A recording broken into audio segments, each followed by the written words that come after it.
Alright, we're going to make a commentary about the US Open. We'll start from the top of the draw with Rafael Nadal, #1 seed.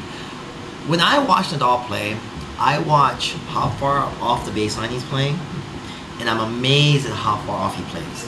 Because he's able to grab a lot of balls. If you're playing tennis and you play really close to the line, your reaction time has to be really high. But if you ever play, like, when you watch the pros and they're in the middle of the court and there's a corner shot and they're in trouble, they run away from the baseline because they know that it gives them time. Try playing farther off the baseline. See what that does for your game. It gives you more time. You need a fuller swing, but it's an option out there. Watch how Nadal plays defenses when he's thrown to a corner, Watch how he disguises his lobs and his passing shots. That's what I like about Nadal. Nadal has some, I don't even know who this guy is. Gail Simon, the Frenchman. I like him. He's incredibly fast. Watch what his speed does for him. Watch how he covers the court and uses every opportunity to attack. I don't know much about him. I've only seen him play a couple times.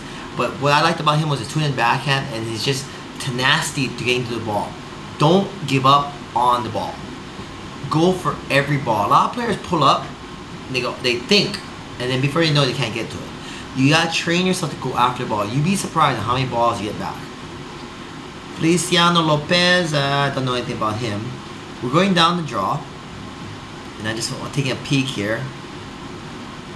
And it's pretty early in the draw, according to this second round. I like Albanian, big guy. I like the way he plays. I like the way he moves in the court. If you're a larger player, you can learn a lot from Albanian because he glides around the court. Beautiful forehand.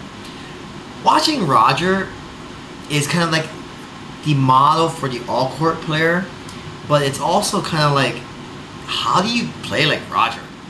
Like, he's just so good at everything that what do you do?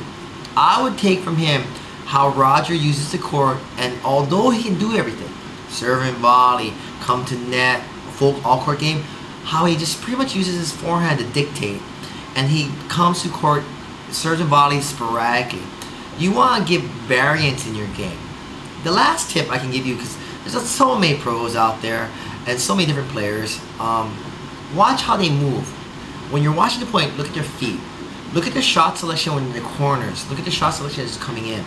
You need to know when you're running to a corner shot, what shot you're going to hit. You need to know as you're coming up for a shot, what shot you're going to hit. How you're going to hit that ball, okay?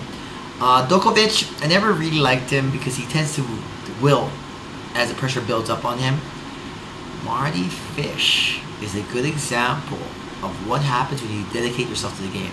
Remember when Agassi came back and he was bald and he was really fit? Well, Marty's done the same thing. He's come back. He's 30 pounds lighter. He's getting to all these balls in court. And when you think of Marty Fish, what's his weapon? Yeah. Nadal's left-handed, big serve, big forehand. Now Albanian's big forehand. Simon, his speed, his two-handed backhand.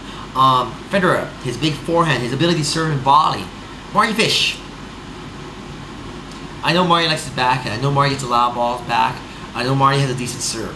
But you know, if you don't have a defining moment or a defining aspect of your game, improve your fitness and see where that takes you.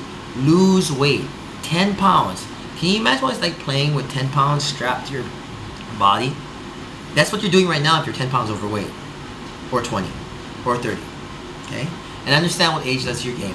So lastly, I still think Nadal has a good shot in this tournament. I don't know how it's going to pan out. The US Open is a real crapshoot. You never know what time you're going to play. You might end up playing late at night, especially for Nadal. He's probably a feature match every night. So he's playing at night, and then, you know, I think they play like every other day. So if there's rain, those factors come into play. But watch the pros.